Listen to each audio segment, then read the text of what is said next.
age when women's rights are under attack, when our veterans are under attack, and when our ability to vote for who we want, whether we are victims of redistricting or whether we cannot even access the polling sites that we have as a constitutional right, we need to find justice. And who better to represent justice than Jessica Cisneros? And so it's my absolute pleasure to help in launching today's block walk right before we get into the nitty-gritty of the last 3 or 4 days of election day for this primary runoff. And I want to make sure that each of y'all know that I'm here. If y'all need anything, if y'all need a place to stay, if y'all need a place to collect, we have an office down the street as well. We want to make sure that we're open to y'all as well, to make sure we're electing strong Democrats, progressive Democrats, to Congress and up and down the ballot in all forms of government. So without further ado, Jessica Cisneros. In this heat, but that just shows that we want it, right? Yeah. And we made history on March 1st by forcing this historical runoff. It's the first runoff in the history of the congressional district, and it's been 3 years in the making. And I'm just so excited to be just so close to, making history with all of you all. Because we also made history on March 1st, we have to remind those voters that this election is happening in May. There's a lot of people who aren't used to voting for Congress in May, right? There's a lot of people who, under redistricting, all of a sudden find themselves in this district. And they need to know that they need to go out there and make their voices heard. I know we have our opponents pretty scared because in 18 years, this is the closest he's been to losing his power. And I just really appreciate the reception that this campaign has received here in Bexar County.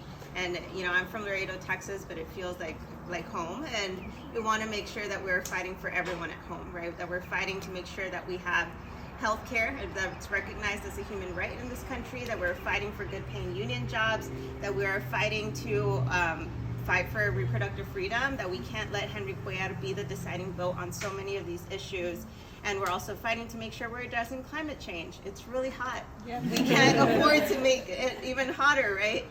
So we all have our reasons as to why we're here. And I really appreciate y'all taking the time out of your very busy schedules to come out here, because you know what's on the line. It's our communities that's on the line. Whatever kind of issue, it's always our community that's at the forefront in terms of we are going to be bearing the brunt of any kind of attack on our rights. Whether you're talking about choice, I know you all have heard about the woman from Starr County in our district that was arrested for trying to access abortion care. When we're talking about immigration policy, it's our communities that are being pitted against each other. It's our community here in the district that would face building of a border wall that would have, disastrous environmental policies. I mentioned climate change, it's going to be 106 degrees in Laredo, and our volunteers are out there knocking on doors.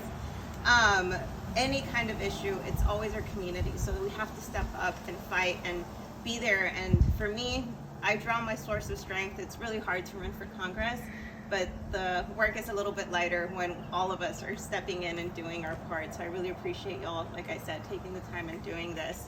And I'm really thankful for Frank to step up and help launch this canvas, because part of our theory of change here is not just about what votes I can vote on or am I voting against, but doing everything we can to build a deep progressive bench up and down the ballot so that we can run up the scores here in our districts that we know are reliably blue.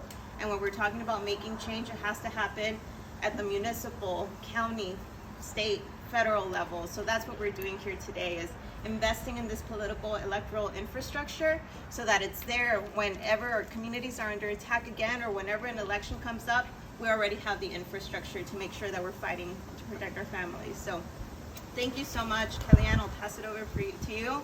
But let's go out there and let's make history on May 24th.